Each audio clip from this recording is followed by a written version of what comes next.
Have you guys ever wondered how you can fly in TFR, how you can get through all those pesky FAA problems of flying in this place or flying in that place if you want to fly above 0 feet?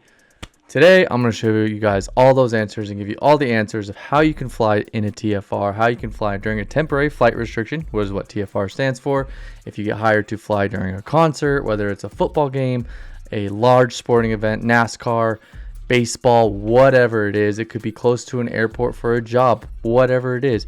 There could be a TFR in place. Today I'm going to show you guys the quick and simple and easy steps in order to get that done. It will take some time. It will take a little bit of patience, but I'm going to give you guys step-by-step instructions of how to apply this and how to do this. I promise you it's super easy and it's super simple. If you just bear with me, follow the steps, you'll be flying in a TFR in no time during a college football game, an NFL game, whatever it is you may be hired for. Just make sure you're actually hired for the job and you're not flying illegally. You won't get accepted for the job. So let's walk through the steps. Let's get you flying in a TFR today.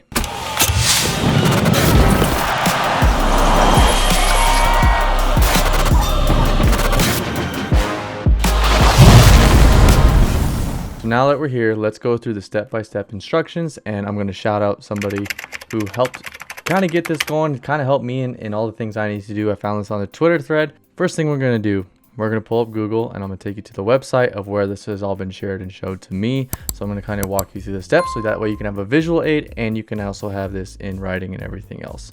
So first thing we're going to do, so I got my little drone tab over here. Here's all the instructions that were given to me. This was given by Nate Edwards at BYU.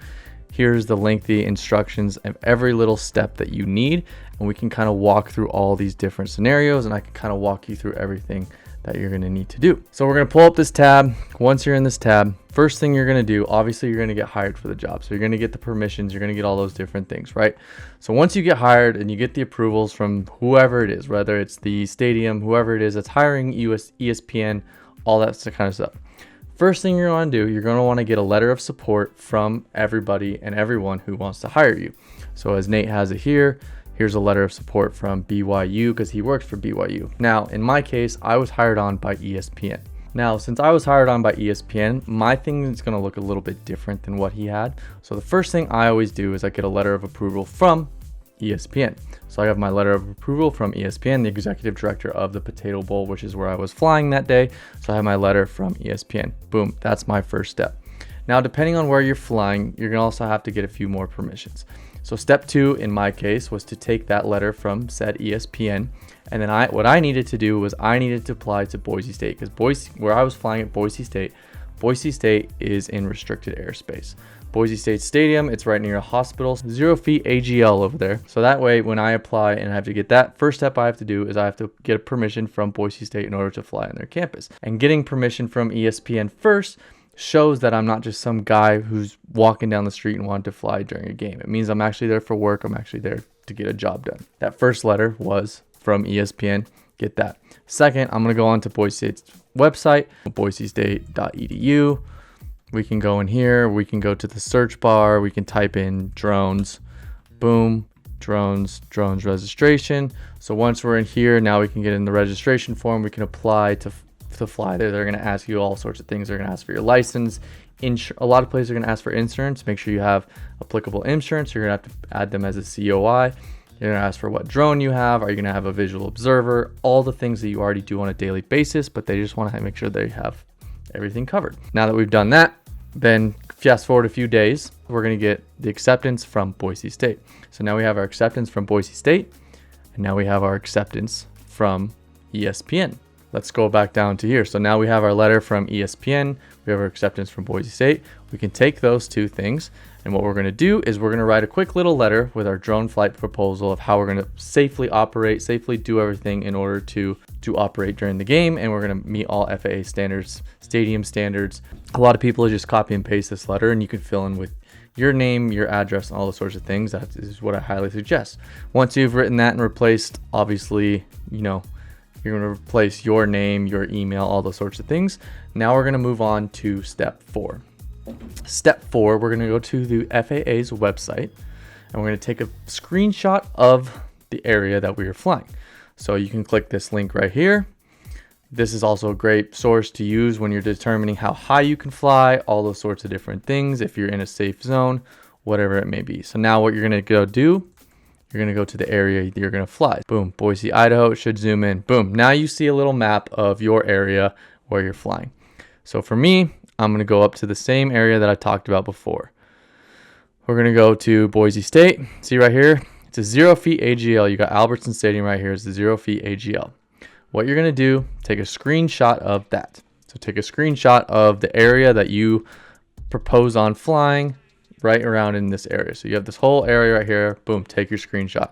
Now, step 5 is we're going to draw a proposed flight path around that area. So you're going to show everywhere that you want to fly. You're going to show the flight routes you want to take, and you're going to show where you're going to take off from and land from. And these are all going to be safe landing areas, right? You don't want to be in crowded areas. You don't want to go where people are going to be. You want to be in a safe area where you can take off and land from. You're going to have visual line of sight of your drone at all times, and you want to leave this as detailed as possible. Very detailed. Like, just because you draw a line doesn't mean you can go fly over it. Like, that's the exact route you're going to fly, and you're going to fly it on game day. So make sure you draw that correctly. Here was my little flight area. Boom, that was the flight area. I was going to same thing I just showed you before. Now we're going to go through, here's my proposed flight area. So the little green dots right here, that's my launch and recovery area. So those were the 3 places I wanted to launch from. The pink lines, that's the area that I wanted to, those are my flight paths. Ideally, if you can stand in the same spot, you can do like 2 corners. That way you can fly that whole area, and that way you don't have to have more launch recovery areas. Unfortunately, I have a river here in the top right corner, so I can't really stand in that corner and still maintain visual line of sight. What I've done here is I did a little one in the corner over here, up top to get the end zone over here. This corner is going to allow me to get the press box side as well as the south end zone over here over the video board. And then I have a launch area over here in the grass on the other side of the parking lot, where then I can also do a little parallel against the stadium to cover that side of the stadium. And then this orange area is my proposed area of flying, which is where I would also fly for my link authorization, whether that's through the Aloft app or you can apply in Drone Zone. Step 6, super simple. You're going to take a picture of your license and you're going to add it to that folder that you have. So that folder now has your proposal. So for me, I had the ESPN proposal. I now have the acceptance from Boise State University. I have my license. I have a blank sheet of the area I want to fly, and I also have a sheet that I took where I highlighted and drew in exact proposed flight path and launch and recovery areas. You're going to create a little folder with all that stuff in there. Something else to add in there that I think also helps, and that is you're going to want to take a picture of all the drones you intend on flying. I would take a picture with the remote ID number, just a blank slate of the drone opened up. And then if you have your registration number, which legally we all should, take a picture of that. So take a picture of those 3 things if you can as the same drone, enter all those into that folder. So these are all the things that you're eventually going to upload. And then once it's all in their folder, you're good to go. Now, something to remember is when you apply, you can't apply more than 30 days out, which is kind of crazy because like link authorizations, I've always applied way earlier. This authorization actually goes through a lot quicker than link authorizations, which is awesome. Now we're going to get on to the actual applying portion of this authorization. We're going to go into here. We're going to go into drone. Now this is a different website than the link authorizations through Drone Zone. So we got waivers.faa.gov. Once you're in that, here we go. Now you're going to create a login account. So I'm going to log in with my account. Here we go. Once you're in here, first thing you're going to do, so I'm going to mimic this with you guys. We're going to go to a new request. Once you have a new request, we're going to choose what type of event we got going on. For me, it was a sporting event. Sporting event. It's an unmanned aircraft system. So we're going to click submit. Now, here is the fun part. We're going to go through and we're going to fill in all the different things together. Well, I don't know if we're going to fill everything in, but I can show you the kind of operation. So once we go through, we got a sporting event. You're going to fill in all your information right here in this area, right? So you got your name, you got your occupation, who you work for, your address, phone number, email, basic info, all that stuff. So you're going to put the requester and the aircraft operator. Sometimes if you work for a big company, someone could be requesting different than who's operating it. So you got to make sure you do both of those. On the next page, we've got your itinerary right here, right? This is going to be a UAS waiver subtype because it's unmanned aircraft system. Application date, that's today. information, this is when you want to start. So this could be a multi-day event, it could be a one-day event, whatever it is you're going to put in your date. Event name, here it is. Since it's a sporting event, what is it? Mine's an NCAA football game because it's Boise State football. NCAA football game, super simple. Event name, here's where it gets fun. Here's all the places that have TFRs in place. Any stadium that holds over 30,000 people. So you're gonna find your stadium. For me, it's Albertson Stadium. And then you got to fill in your city, all that good jazz, all those different sorts of things. One thing I do want to touch on, and this is why I didn't get mine accepted the first time. When you're on the itinerary tab, you got the event name. So it's NCAA football game, Albertson Stadium, all that jazz, whatever it is. Purpose, comments. So I've done broadcast of event. For twice I got it denied. And Nate even talks about it in here. When you're on the itinerary page, venue operation survey. I don't know why. Same thing. He did broadcast event once and it got denied. I did broadcast event, it got denied. So venue operation survey. I'm not sure why. When I did broadcast event and I had a letter from ESPN, who's the director of the whole operations in the bowl game, I'm not really sure because there's nothing in there that says photo, video, whatever it is that we would normally be doing. So venue operation survey, make sure you click that. Otherwise, it's not going to get accepted for some reason. I don't know why. Aircrafts, this is where it gets can get a little tricky. Fill in all your information. You got your registration number, your call sign, your UAS type, make and model, remote ID, transmitter ID, their weight. They want remote, they want everything. If I was to go back into mine, so here's my approved flight. So if I was to go to my aircrafts, so we got the registration number, we got the call sign, that's my FlyLens drone. It's a drone. Here's the make and model. Here's the aircraft ID, transmitter ID, the weight in grams or pounds. I can't remember what it was. Remote ID. So you're importing everything for every drone you intend on flying. Manifest. Alrighty, here we are in the manifest. The manifest is basically, this is all the information that you need to put in. For the manifest, you're gonna add a person. So you're gonna add a person, so the pilot, crew, whatever it is, first and last name, all that stuff. This is crazy to me because I've never had to do this before. Social security number, passport number, they want to know everything because this goes through TSA. This isn't as much FAA, it's TSA. And then you got your license number, all that good jazz. This portion is pretty simple. You're going to fill in everything you need to do. So how is the aircraft secured when not operational? So you're just going to answer all the questions, put your name, title, date, security statement. Here's all the things. No persons will be boarding any aircrafts. We're going to have PPP. We're going to have a visual observer, all that good jazz. Towards the end, here's one of the last things you got to do. So now we're going to get to the documents. Here is everything that you attached before. What we are going to do, we're going to take all those documents. You're going to put it into a PDF, that letter from ESPN, screenshot from Boise State, your license, all the pictures of your drones. We got the pictures of the flight path, of the flight map, everything in that folder that we had before.